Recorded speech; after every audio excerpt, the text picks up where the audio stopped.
In order to accomplish our God-given destiny, we're going to have to go against the flow of this world system. You are sons and daughters of the Most High God.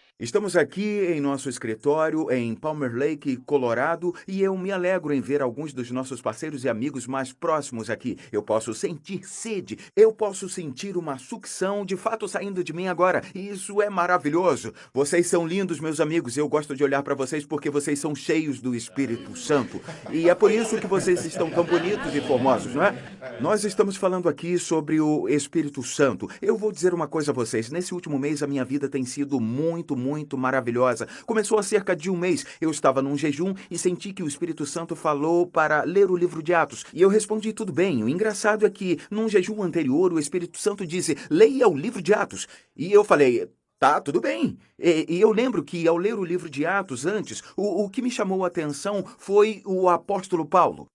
O seu primeiro chamado era para ir primeiro aos gentios, mas por causa de seu amor natural em toda a cidade, ele iria primeiro às sinagogas, aos compatriotas judeus, e a consequência disso é que ele vivia entrando em problemas, e os maiores eram causados, com certeza, pelos judeus. Deus falou comigo naquele jejum e disse, fique onde eu te chamei para estar, pois se você sair, você estará procurando problemas. Dessa vez eu comecei a ler o livro de Atos e eu fiquei impressionado com algo diferente que chamou a minha atenção. Então eu comecei a notar desde o início o quanto os apóstolos, os líderes, os crentes do livro de Atos voltavam-se toda hora para o Espírito Santo, interagiam com ele, dependiam dele e falavam também dele. Eu quero dizer que isso saltava aos meus olhos em todo o texto. Eu percebi que ele era uma parte vital da vida deles e estava envolvido em tudo o que eles faziam. Ouçam alguns dos comentários no livro de Atos, e esses nem são todos eles. Eles dizem algo assim, nós somos testemunhas de tudo isso, nós e o Espírito Santo, Atos 5:32. Nós lemos, o Espírito me disse que não hesitasse em ir com eles. Um outro texto, pelo Espírito predisse que haveria uma grande fome em todo o mundo. Enviados pelo Espírito Santo. Pareceu bem ao Espírito Santo e a nós, tendo sido impedidos pelo Espírito Santo de pregar a palavra na província da Ásia. Tentaram entrar na Bitínia, mas o Espírito de Jesus os impediu. Paulo foi impulsionado no Espírito, testificando aos judeus. Paulo decidiu no Espírito ir a Jerusalém, passando pela Macedônia. Em todas as cidades, o Espírito me avisa. Cuidem de vocês mesmos e de todo o rebanho sobre o qual o Espírito Santo os colocou como bispos. Vocês receberam o Espírito Santo quando creram. Como permitiu que Satanás enchesse o seu coração a ponto de mentir para o Espírito Santo? Por que vocês entraram em acordo para tentar o Espírito do Senhor? Vocês sempre resistem ao Espírito Santo. Então vocês percebem como o Espírito Santo é citado muitas vezes? Então eu pensei, peraí, eu não estou vendo isso acontecer nos dias de hoje. Isso não acontece. Por que não falamos mais sobre ele? O que está acontecendo? Então, eu farei algumas declarações iniciais e eu acho que precisam ser feitas. Número 1, praticamente não existe vida cristã sem o Espírito Santo, ok? Então, sem o Espírito Santo, o cristianismo se torna frio, monótono e mundano. Então, retire o Espírito Santo da igreja e ela com certeza se transformará num clube ou numa instituição religiosa.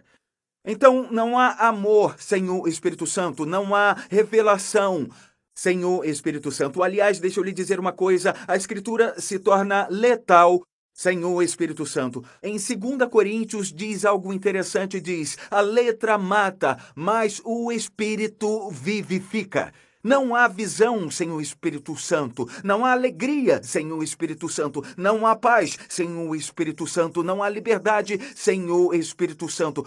Paulo diz algo interessante em 2 Coríntios 3,17. O Senhor é o Espírito. Veja que coisa interessante. O Senhor é o Espírito. E onde está o Espírito do Senhor, ali há liberdade. Agora espere um pouco.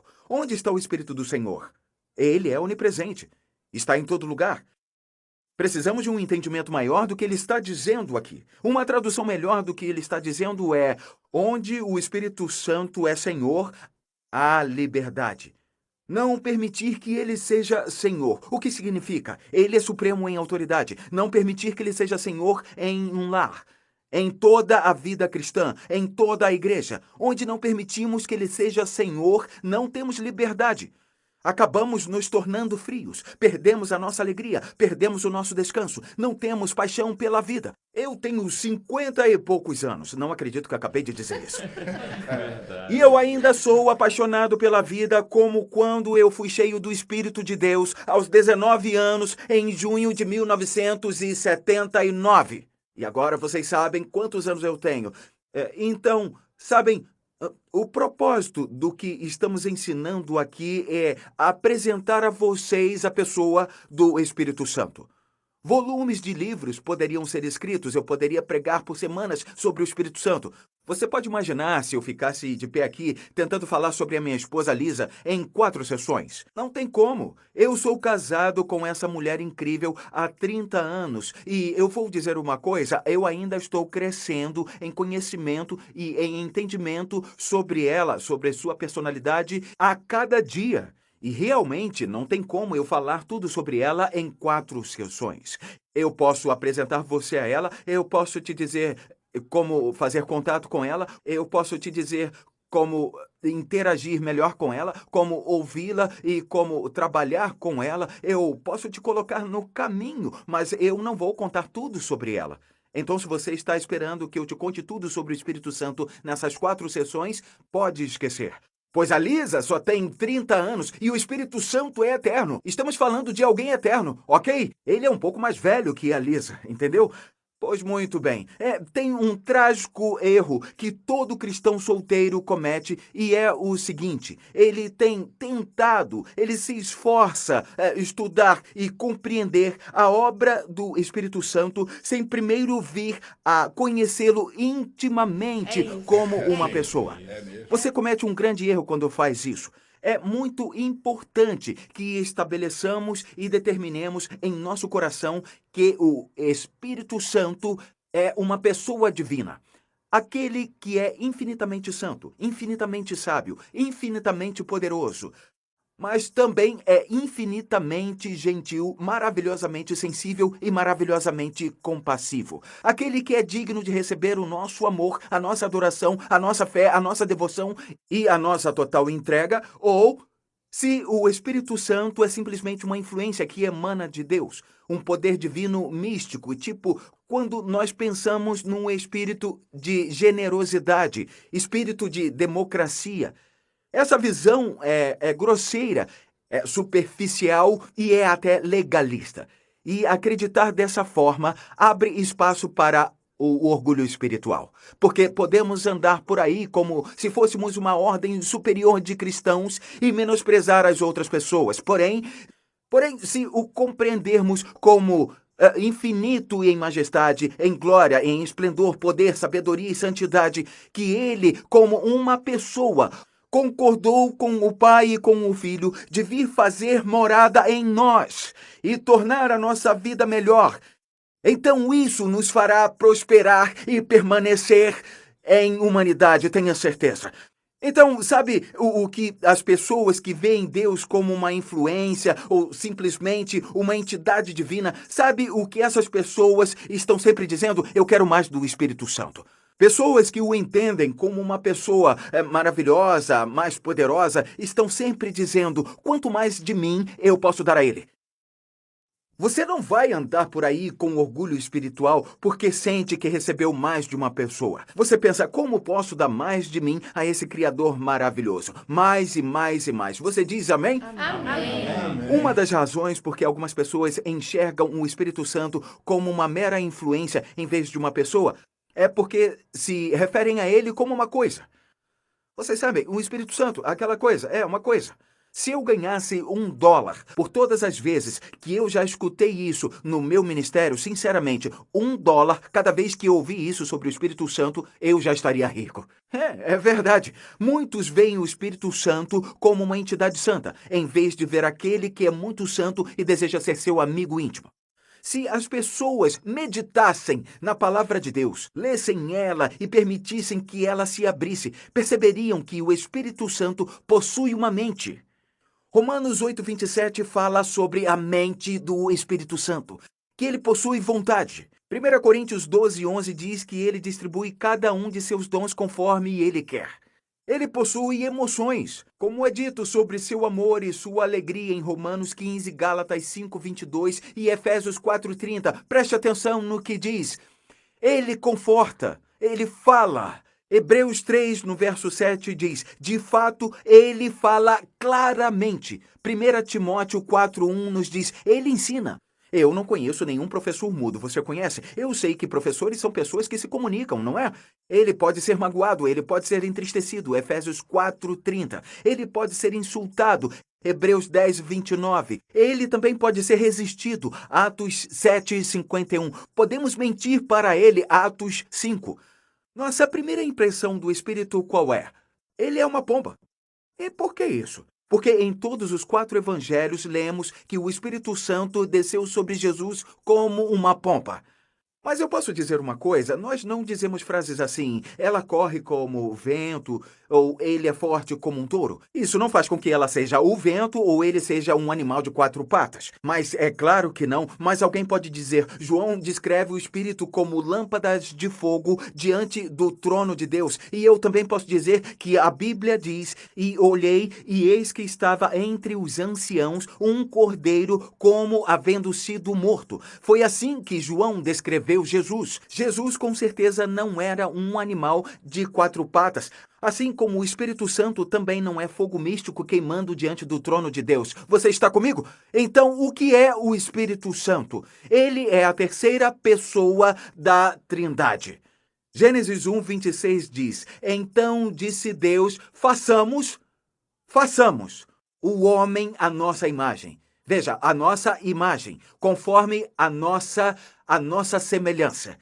Deus não disse faça o homem, façamos então o homem. Se ler Atos 10:38, verá o Pai, o Filho e o Espírito Santo, cada um identificado de maneira diferente. Então Deus ungiu a Jesus de Nazaré com o Espírito Santo e poder, e ele andou por toda parte fazendo o bem e curando os oprimidos pelo diabo. Então vemos Deus Pai ungindo Jesus com o Espírito Santo. Temos os 3 bem aqui. Quando Jesus foi batizado no Rio Jordão, os 3 se manifestaram como pessoas totalmente diferentes. Nós vemos Jesus, nosso Senhor, sendo batizado por João. E nós vemos Jesus se levantando e o Espírito descendo sobre ele como pomba. E nós vemos o Pai falando do céu, este é o meu Filho amado em quem me comprazo. Portanto, 3 pessoas distintas, mas um só Deus. Porque Deuteronômio 6:4 diz, ouça, ó Israel, o Senhor, o nosso Deus, é o único Senhor. Em Romanos 3:30 lemos, existe um só Deus que pela fé justificará. Tiago 2:19, você crê que existe um só Deus? Um só Deus. Um exemplo para nos ajudar a entender está na água. Você sabia que a água pode ter 3 formas diferentes? Ela pode ser gasosa, líquida e ela pode ser sólida, que é o gelo. Mas todas as 3 possuem exatamente a mesma composição molecular. 3 formas distintas, mas uma só água. Olhem para mim. Assim é o Pai, é o Filho e o Espírito Santo. Um dos meus versículos preferidos da Bíblia sobre o Espírito Santo tinha que ser Isaías 40, no versículo 12, que diz quem? Escute isso, que diz quem mediu a água do mar com as conchas das mãos. Pense nisso, ele mediu todo o oceano com a mão. E que diz quem mediu o céu com os seus dedos. podemos ver o Espírito Santo sendo descrito aqui por sua função. Então, quem, usando uma vasilha, calculou quanta terra existe no mundo inteiro ou pesou as montanhas e os morros numa balança? E quem é capaz de aconselhar o Espírito do Senhor? Quem sabe o bastante para dar conselho a ele ou ensiná-lo? O Senhor já precisou do conselho de alguém? O que você acha, querido? Ele precisa de instrução sobre o que é bom? Alguém ensinou a ele o que é bom ou mostrou a ele o caminho da justiça? Não. Para o Senhor, todas as nações do mundo são como uma gota de água num balde. Elas não são nada mais do que um grão de poeira na balança. Ele carrega as ilhas distantes como se fossem um único grão de areia. Esse é o Espírito do Senhor. Vocês veem como ele é poderoso? Vocês compreendem o quanto ele é poderoso? Lembra quando eu disse que ele concordou com o Pai e o Filho de vir fazer morada em nós? Por isso temos que nos prostrar. Alguém pode dizer amém? Amém. A respeito da criação da humanidade, Gênesis 2:7 diz: Então o Senhor Deus formou o homem do pó da terra e soprou em suas narinas o fôlego de vida, e o homem se tornou ser vivente. Quem fez isso? O Espírito Santo. Como eu sei disso? Porque Jó disse em Jó 33:4: O Espírito de Deus me fez. O sopro do Todo-Poderoso me dá vida. Então foi ele quem soprou nas narinas de Adão o fôlego de vida. E não só em Adão, mas em cada um de nós também. Pois Salmo 139, no versículo 13, diz: Tu criaste, preste atenção nisso, tu criaste o íntimo do meu ser. Tu me teceste no ventre da minha mãe. Na verdade, o Espírito de Deus formou todas as coisas que nós vemos. Provérbios 26 diz: O poderoso Deus que formou todas as coisas. Ele é aquele que manifestou o desejo criativo do Pai. Você está me ouvindo? Então, o Espírito Santo, ele é Deus. Como a Bíblia se refere a ele? Quais são os nomes mencionados na palavra de Deus? Ele é chamado de Espírito Santo 96 vezes na Bíblia. É chamado de Espírito do Senhor 28 vezes. Espírito de Deus 26 vezes. É chamado de Espírito Eterno. Ele é chamado de Ajudador. Ele é chamado de Consolador. Ele é chamado de Santo. Ele é chamado de Senhor. Ele é chamado de Espírito da Verdade. Ele é chamado de Espírito de Cristo, de Espírito de Conselho, de Espírito do Pai de vocês, de Espírito do temor do Senhor, de Espírito de glória, de Espírito de graça. Ele é chamado de Espírito de Jesus Cristo, de Espírito de julgamento, de Espírito de fogo, de Espírito de conhecimento, de Espírito de vida, de Espírito de amor, de Espírito de poder, de Espírito de profecia, de Espírito de revelação, de Espírito de equilíbrio, de Espírito de entendimento, de Espírito de sabedoria, de Espírito de santidade, o Espírito Santo de Deus. Eu adoro isso. O Espírito do Santo Deus. Jesus dependia do Espírito Santo. Ele foi concebido pelo Espírito. Ele foi ensinado pelo Espírito. Ele foi capacitado pelo Espírito. Ele não fez nenhum milagre antes de ter sido batizado pelo Espírito no Rio Jordão, porque o Evangelho de João diz que o primeiro milagre que ele fez foi em Caná da Galileia, depois de ser batizado. O Espírito veio sobre ele. Ele foi guiado pelo Espírito. Ele falava somente o que ouvia o Espírito dizer. Em João 14:10, Jesus disse: As palavras que eu lhes digo não são apenas minhas. Ao contrário, o Pai que vive em mim está realizando a sua obra. Note que Jesus não disse o Pai no céu. Ele disse o Pai que vive em mim. Espere um pouco, John. Espera um pouco, quer dizer que ele estava se referindo ao Espírito Santo como o pai dele? Ué, por que não? Veja o que o anjo disse a José: Não tema receber Maria como sua esposa, pois o que nela foi gerado procede do Espírito Santo. Por que ele não o chamaria de Espírito do meu Pai? Você diz amém? Amém.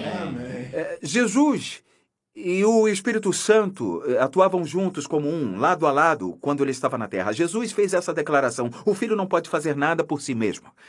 Se Jesus precisou dessa parceria contínua com o Espírito Santo para completar a sua missão, a missão que foi dada por Deus, quanto mais nós precisamos da capacitação do Espírito para completar a nossa missão. Ninguém conhece o Espírito Santo melhor do que Jesus. Então, nós precisamos olhar primeiro para ele, Jesus, para entender como devemos interagir com essa pessoa maravilhosa da Trindade. Alguém diz amém? Amém. Então, veja o que Jesus diz em João 14. Se me amardes, guardareis os meus mandamentos.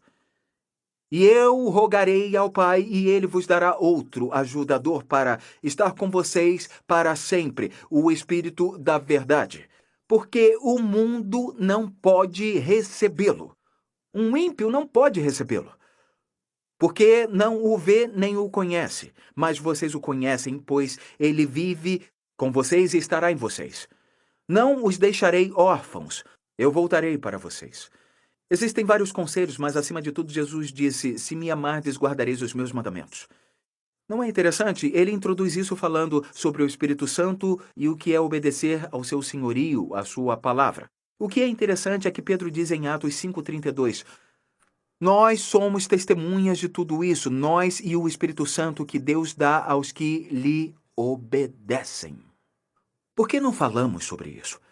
Deus dá o Espírito Santo àqueles que o obedecem. Note que Jesus disse, eu darei a vocês outro ajudador. Veja a palavra outro. Existem duas palavras gregas que são traduzidas como outro no Novo Testamento. Essas palavras são héteros e halos. Tudo bem? Héteros significa outro de um tipo diferente. Halos significa outro do mesmo tipo. A pergunta que temos que fazer é, do que Jesus está falando aqui? Deixa eu fazer você entender. David, vem aqui. Então, aqui está o David. Muito bem, o David está aqui. Se eu der uma maçã para o David e ele comer a maçã, eu posso perguntar a ele, David, você quer outra maçã? E se eu der a ele uma laranja, eu estarei dando outra fruta, mas é um tipo diferente, não é? Se eu der a ele outra maçã, será outra do mesmo tipo. Verdade. A laranja seria héteros. A maçã seria halos. Qual palavra Jesus está usando? Obrigado, David. Ele está usando a palavra halos. Ele está dizendo, o Espírito Santo será como eu. Idêntico. Ele diz que haverá outro ajudador, diga ajudador. A palavra grega aqui é paracletos. É interessante que a palavra é usada para descrever Jesus quando a Bíblia diz, temos um advogado para com o Pai em 1 João 2:1. Essa é, na verdade, a palavra que descreve a função de Jesus como paracletos. Então, o que essa palavra significa? Essa palavra era usada para descrever um advogado que defendia a causa de alguém. Além disso, essa palavra também servia para designar um conselheiro pessoal. Agora, paracletos também pode ser dividido em duas palavras, para e kaleo. Para significa muito perto. Paulo usou essa palavra a fim de descrever seu relacionamento com Timóteo. Não havia ninguém mais próximo de Paulo do que Timóteo. Entendeu? Ele usou essa palavra para descrever a proximidade que ele tinha com Timóteo. Você está comigo? A minha esposa Lisa, ela é para a mim. Não existe ninguém mais próximo de mim na face da terra do que Lisa Bevere. Eu usaria essa palavra para descrever o meu relacionamento com ela, entendeu isso? Agora, kaleo significa acenar ou chamar. Essa palavra era frequentemente usada nas Escrituras quando os apóstolos descreviam seus chamados. Ou seja, quando Paulo disse, fui chamado como apóstolo para os gentios. Você está comigo? Essa palavra chamado passa uma ideia de destino e ação. Você está entendendo? Então, se juntarmos essas duas palavras, sabe o que Jesus está dizendo? Ele está dizendo que o Espírito Santo é permanentemente chamado para estar sempre ao nosso lado e nos aconselhando em nossa caminhada com Deus. De fato, esse é o chamado e a missão dele e ele cumpre permanentemente, pois foi o próprio Jesus que disse, ele viverá em vocês para sempre. Isso não é ótimo? Jesus está falando, ele ficará com vocês exatamente da mesma forma que eu estive com vocês. Vocês entenderam? Frequentemente eu ouço pessoas dizendo, se eu pudesse pelo menos ter andado com Jesus, eu teria feito tantas perguntas a ele. Peraí, por que você não está fazendo essas perguntas ao Espírito Santo? Você acha que ele é uma entidade? Você acha que ele é apenas uma influência que vem de Deus? Ou você realmente acha que ele é uma pessoa? Se você acha que ele é uma pessoa, você fará perguntas para ele porque sabe que ele é onisciente. Você está entendendo? Eu já disse isso e vou dizer de novo. Acho que é uma das pessoas mais ignoradas da igreja. Quantas vezes vamos à igreja e sequer mencionamos ele ou buscamos ele? Quantas vezes os cristãos passam o dia todo sem dizer uma palavra àquele que é chamado para fazer morada neles e caminhar com eles permanentemente? Vocês estão entendendo? Sim. Jesus fez essa declaração maravilhosa em João 16:7. Ele diz: "Todavia vos digo a verdade." Pense sobre isso. Ele estava com aqueles caras há 3 anos e meio e tudo o que disse aconteceu. Mandou o vento aquietar e o vento aquietou. Ele disse o que aconteceria com ele em Jerusalém. Os líderes o pegariam e o jogaria nas mãos dos pecadores. Enfim, tudo o que Jesus disse aconteceu. Vocês estão entendendo isso? E aí a maneira como ele começa essa declaração após 3 anos e meio. Eu estou dizendo a verdade. Então, o que ele está prestes a dizer àqueles homens é que é tão chocante que ele tem que garantir que eles vão entender que ele não está mentindo. Aquele que nunca mentiu, que não pode mentir, tem que dizer: eu estou dizendo a verdade. Essa é a verdade, gente. E como é o resto do versículo? Todavia digo-vos a verdade. Convém-vos que eu vá. Porque se eu não for, o ajudador, ele não virá a vós. Mas quando eu for, eu vou-lo enviarei. Eu gosto mais ainda da Nova Versão Internacional. Ele diz: é para o bem de vocês que eu vou. Por que é melhor para nós que Jesus tenha partido? Por quê? Por quê? Pense sobre isso. Se Jesus ficasse, não teríamos tempo de conversar com ele. Teríamos que pegar um avião até Tel Aviv, alugar um carro e dirigir até a Galiléia. Não seria difícil encontrar ele porque veríamos milhares de pessoas esperando para chegar ao centro para que pudessem fazer uma pergunta. E ele teria que dormir, ele teria que comer. Talvez ele tivesse 14 horas por dia para nos dar. E as pessoas viriam em massa para falar com ele. Mas quando pensamos que o Espírito Santo é exatamente como Jesus, que ensina como Jesus, amplia as coisas de Deus como Jesus, o Espírito Santo não tem que dormir, ele não tem que comer. Ele pode ter milhares de conversas diferentes ao mesmo tempo, intimamente, com 10.000 pessoas diferentes. É por isso que Jesus disse: é bem melhor para vocês que eu vá embora.